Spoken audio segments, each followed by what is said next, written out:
Hello दोस्तों, कैसे हैं आप?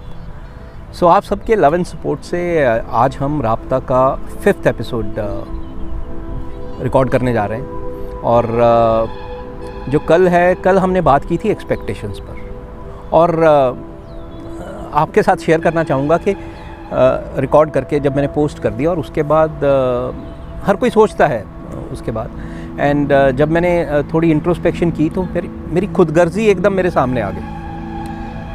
वो यूँ कि एक तरफ तो मैं आपके साथ सुबह एक्सपेक्टेशंस पे बात कर रहा था और हम गुफ्तगू कर रहे थे कि एक्सपेक्टेशंस को कैसे ड्रॉप किया जाए, और दूसरी तरफ मैं खुद ही एक्सपेक्ट करता हूँ कि आप लोग मेरी पोइट्री सुने, ये एपिसोड देखें और उस पर कमेंट्स भी करें। है ना हिपोक्रेसी? यस। मेरे जैसे लोग जो हैं वो अक्सर ऐसा ही करते हैं। हम लिखते कुछ और हैं, जहन में कुछ और होता है और पेश किसी और ही तरीके से आते हैं और दिमाग में कुछ और चल रहा होता है। तो जब मैंने थोड़ी इंट्रोस्पेक्शन की तो जो भी मेरी फितरत की जो तस्वीर मेरे रूबरू हुई, सामने आई, उसको मैंने एक पोइट्री की शक्ल देकर सोचा है कि आपके सामने पेश करता हूँ। तो आज की जो पोइट्री है वो है तलाश।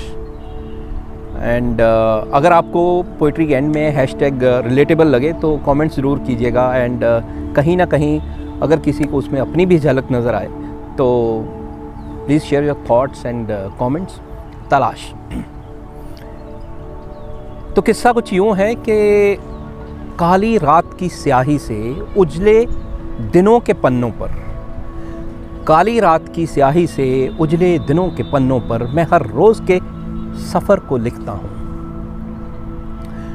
ये मैं इसलिए कह रहा हूँ क्योंकि मेरी सिर्फ रूटीन ही मोनोटोनस नहीं है, मेरे थॉट्स भी मोनोटोनस हो गए हैं। मैं हर रोज़ सुबह उठकर तकरीबन 90% वही थॉट्स को सोचता हूँ और मोस्ट प्रोबेबली वैसे ही बिहेव करता हूँ, और वो इतने सालों से करने के बाद ऐसा हो गया कि वो वायर्ड हो गए हैं मेरे दिमाग में। So it becomes so difficult for me to accept anybody else's view point. किसी और के नज़रिए से चीज़ को देखना मेरे लिए मुश्किल हो जाता है। और जब भी मैं किसी से डिस्कशन भी करता हूँ तो मैं उससे सीखता कम हूँ। एक तो I just hear him, I don't listen to him, और मेरे को जल्दी होती है कि मैं जो भी मेरे दिमाग में है मैं वो उसको बता दूँ, क्योंकि मैं अपनी कन्विक्शन मेरी पक्की होती है अपने थॉट प्रोसेस के साथ। वो इसीलिए कि वायर्ड हो गए हैं मेरे दिमाग में। तो हर रोज़ कुछ सफ़र को लिखता हूँ, बेसुध, बेहोश, इतनी भी मुझे खबर नहीं कि मैं रोज़ थोड़ा जीता हूँ कि थोड़ा थोड़ा मरता हूँ, कि मैं रोज़ थोड़ा जीता हूँ कि थोड़ा थोड़ा मरता हूँ। खुदा क्या है मुझे पता नहीं, खुदा क्या है मुझे पता नहीं, और बंदगी का भी इल्म नहीं, लेकिन जिस शख्स से मिलता हूँ उससे मैं ये कहता हूँ, मैं तो खुदा से डरता हूँ, मैं तो खुदा से डरता हूँ। बिकॉज मैंने इमेज बनानी है अपनी of a god fearing man. So इसलिए मैं बोलता हूँ कि मैं तो खुदा से डरता हूँ। मगर एक एहसास साथ है, मगर एक एहसास साथ है, मुझे खुद की तो तलाश है कि मैं आखिर कैसे दिखता हूँ, मैं आखिर कैसा लगता हूँ, मैं आखिर कैसा दिखता हूँ, मैं आखिर कैसा लगता हूँ। क्योंकि जो मैंने अपनी इमेज बना रखी है वो हर एक इंसान के साथ डिफरेंट है। डिफरेंट क्यों है वो अगले जो पैराग्राफ है उसमें बात करेंगे। क्योंकि मैं अपने पेरेंट्स के लिए कुछ और हूँ, अपने बच्चों के लिए, फैमिली के लिए, वाइफ के लिए कुछ और हूँ, अपने दोस्तों के लिए कुछ और हूँ, और दोस्तों में भी अगर बाहर जाता हूँ तो पेयर्स के लिए कुछ और हूँ, सबॉर्डिनेट्स के लिए कुछ और हूँ, और सीनियर्स के लिए कुछ और हूँ। ये होता क्यों है? वो होता इसलिए है कि मैं हर रोज़ नुमाइश करता हूँ, मैं हर रोज़ नुमाइश करता हूँ और हर रोज़ मोल भी लगता है।